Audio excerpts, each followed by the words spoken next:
among friends, and I think it's safe to assume that the only people who could survive that motion picture to the very end would be very devoted Godzilla fans indeed.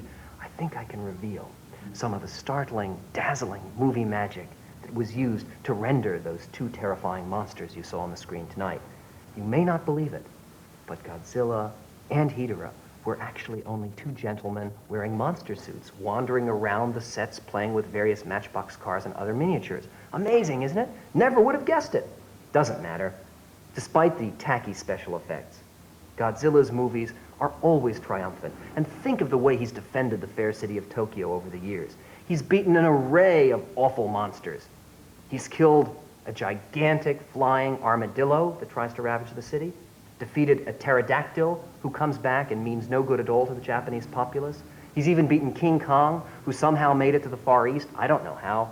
And finally, he most recently, in his two most recent films, beat Mechagodzilla. Mechagodzilla is a very mean, nasty, miserable robot who looks just like Godzilla and is created by some evil undersea people who create this robot in order to destroy Big G himself, the good guy.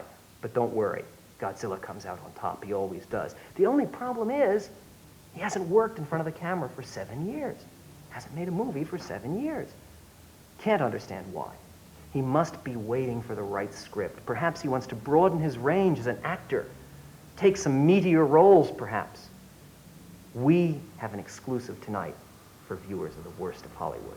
We've been able to contact Godzilla himself, Big G, where he is currently in seclusion underneath Tokyo Bay. And we're going to present this exclusive interview. Big G, you're there.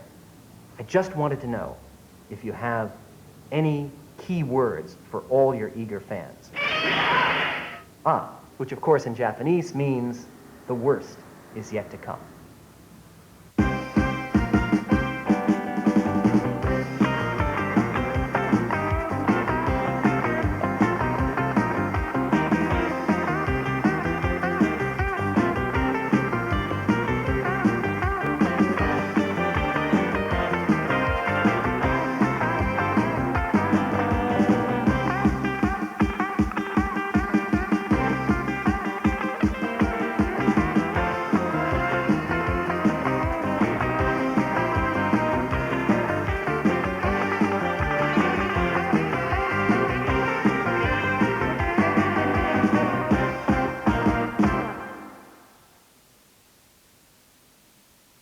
Well, talking of worse, how about the thing with two heads, two for the price of one, or a bad case of double vision? Either way, it's here on 4 next Saturday at 11:30. Well, before we start seeing double, a word about tomorrow. At 7:15, The World at War looks back at America's attitudes and initial reluctance to become involved in Europe's war until the bombing of Pearl Harbor. At 8:15, the panel have to make up their minds as to which of the challengers is telling the truth about being a stunt girl and a dog breeder. That's followed at 8:45 by a brand new comedy series called Struggle, all about the infighting and power politics down at the town hall. At 9:20, People to People talks to Helen John, a Greenham Common Peace campaigner, about how her commitment has changed her life. Murren at 9:50 is suffering from migraine, making him even more antisocial than usual. And finally, at 10, the House of Rothschild tells how this powerful family rose to financial eminence in the 19th century and was nominated for an Oscar, and it stars George Arliss.